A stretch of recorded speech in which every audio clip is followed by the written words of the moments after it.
Why the defeat? Good morning.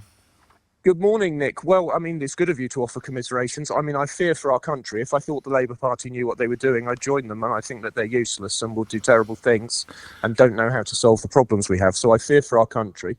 I'm also very sorry for all the parliamentary staffers, probably 1,000 of them, who are now going to lose their jobs. They'll be very worried for their futures, and my heart goes out to them, and especially my own staff, who really I've watched bend over backwards to do the most difficult casework. People only come to their MP when they're desperate. And I'm incredibly proud of my staff, and I really commend them to any employer.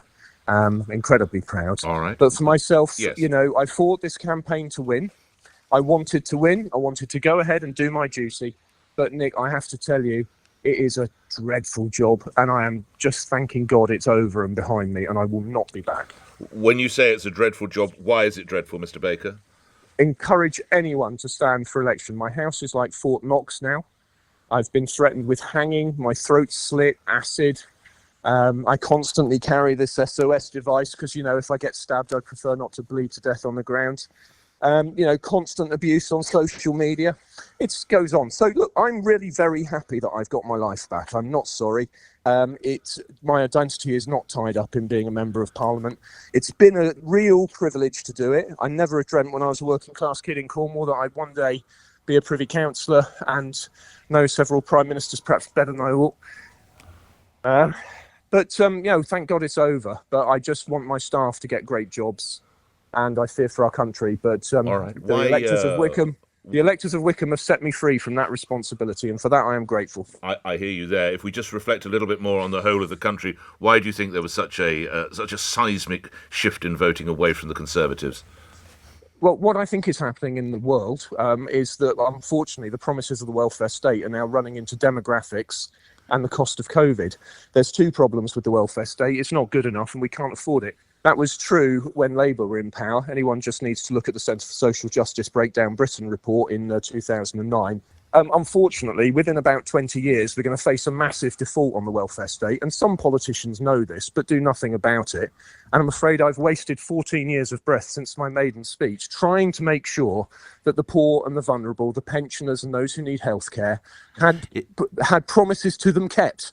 And I'm afraid my breath was largely wasted. If you're so glad to be free, why did you fight the seat? Duty. Very simple. And there's too little duty around. But I feel very strongly, as I suspect all your listeners can hear, about their prosperity. Right. I feel very strongly that that they've been made promises about pensions and healthcare, for their promises for their children, and those promises in about 20 years definitely won't be being kept, not in any meaningful sense for everyone. Right. And the Labour Party is completely incapable of facing up to that challenge. Lastly, do you regret your decision to go on holiday now? No, absolutely not. It's the right decision. I had my chairman's support. And if anybody thinks me doing a week's work, 5 hours a day and then sailing in the afternoon, if anybody really thinks that's why I've lost Wycombe, I've possibly got a bridge to sell them. But, I've lost Wycombe because there's been an absolute tsunami through this country. A tsunami of disillusion because you just can't keep pouring cheap credit and QE into a society without manufacturing mass injustice. People are feeling that. Young people can't buy houses. It's very real. And that people are feeling that injustice, young people voting reform. And in such circumstances, you're going to get radical voting. And unfortunately, too few politicians understand it. It's a toxic brew. Okay. I'm grateful for the opportunity to come on your programme. I must have said it on every show I've been on. And the links are available on my Twitter feed. Right, I hope some people who are elected sort it out. Last question. Had the vote gone your way in Wycombe and you were still the MP, would you have looked at the idea of becoming Conservative leader? Absolutely, because I don't trust anybody else to sort it out. I've got 30 years leadership experience in the private sector. But you've just told me you hate politics, in government. Mr. Baker, you've just told me how you hate politics. I didn't say I hated it. I turned out to be quite good at it, but I'm glad to be out of it because I'm afraid it's extremely unrewarding. But how does that tally with wanting to lead the Conservative Party if you're glad to be out of it? Duty, and there is too little of it around. But I'm glad it's behind me. There's lots more I want to do, but it won't be in elected politics. And for that, really, thank God. Okay, sir. Well, thank you for your time.